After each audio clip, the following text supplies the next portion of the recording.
കൊടുങ്ങല്ലൂർ ശ്രീകുരുമ്പ ഭഗവതി ക്ഷേത്രത്തിലെ പ്രധാന അവകാശികളിൽപ്പെട്ട പട്ടാര്യ സമുദായം വലിയ തമ്പുരാന് കാഴ്ചക്കുല സമർപ്പിച്ച് ചടങ്ങുകൾ നടത്തുന്നതിന് അനുവാദം വാങ്ങി. സമുദായം president Sajeev P, secretary Arun K P, joint secretary Rahul Thekkedath, committee മെമ്പർമാരായ രവി കുണ്ടൂർ, പ്രേമൻ തെക്കേടത്ത്, രാജൻ പുളിയാമ്പുള്ളി, കൊച്ചുദാസൻ, സുരേഷ് എം സി, സ്മിത സന്തോഷ് എന്നിവർ നേതൃത്വം നൽകി. ചടങ്ങിൽ മറ്റ് സമുദായ അംഗങ്ങളും സംബന്ധിച്ചു. ഭരണിനാളിൽ വെളുപ്പിന് വടക്കേ നടയിൽ വെന്നിക്കൊടി ഉയർത്തുന്നതും പടിഞ്ഞാറേ നടയിലും വടക്കേ നടയിലും കുശ്മാണ്ഡബലി നടത്തുന്നതും പട്ടാര്യ സമുദായമാണ്.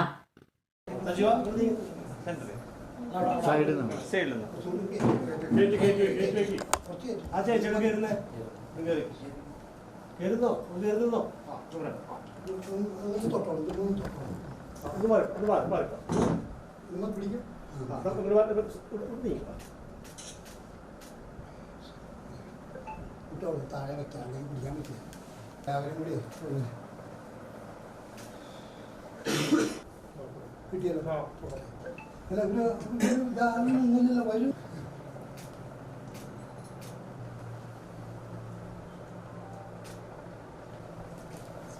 എല്ലാവർക്കും നമസ്കാരം. കൊടുങ്ങല്ലൂർ ശ്രീകുരുമ്പ ഭഗവതി ക്ഷേത്രത്തിലെ പ്രധാന അവകാശികളിൽ പെട്ടൊരു സമുദായമാണ് പട്ടാര്യ സമുദായം. കൊടുങ്ങല്ലൂർ ശ്രീകുരുമ്പ ഭഗവതി ക്ഷേത്രത്തിലെ എല്ലാ ഉത്സവങ്ങളിലും മുഖ്യ അവകാശികളിലും ഒരാളാണ്. ഭരണിയെ സംബന്ധിച്ചിടത്തോളം ഭരണി ആരംഭിക്കുന്നതും സമാപിക്കുന്നതും പട്ടാര്യ സമുദായത്തിൻ്റെ അവകാശമായ വെന്നിക്കൊടി പാറിക്കൽ, കുശ്മാണ്ഡബലി എന്നീ രണ്ട് ചടങ്ങുകളോട് തന്നെ ഭരണി അവസാനിപ്പിക്കുന്നത് തന്നെ. അപ്പോൾ ഈ ചടങ്ങുകളിൽ അനുവാദം മേടിക്കൽ എന്നൊരു കടമയാണ് ഞങ്ങൾ ചെയ്തത്. അപ്പോൾ തമ്പുരാന് കാഴ്ചകൾ സമർപ്പിക്കുക എന്ന് പറഞ്ഞാൽ ഈ എല്ലാ പരിപാടികൾക്കും ഉള്ള ഒരു അനുവാദമാണ്.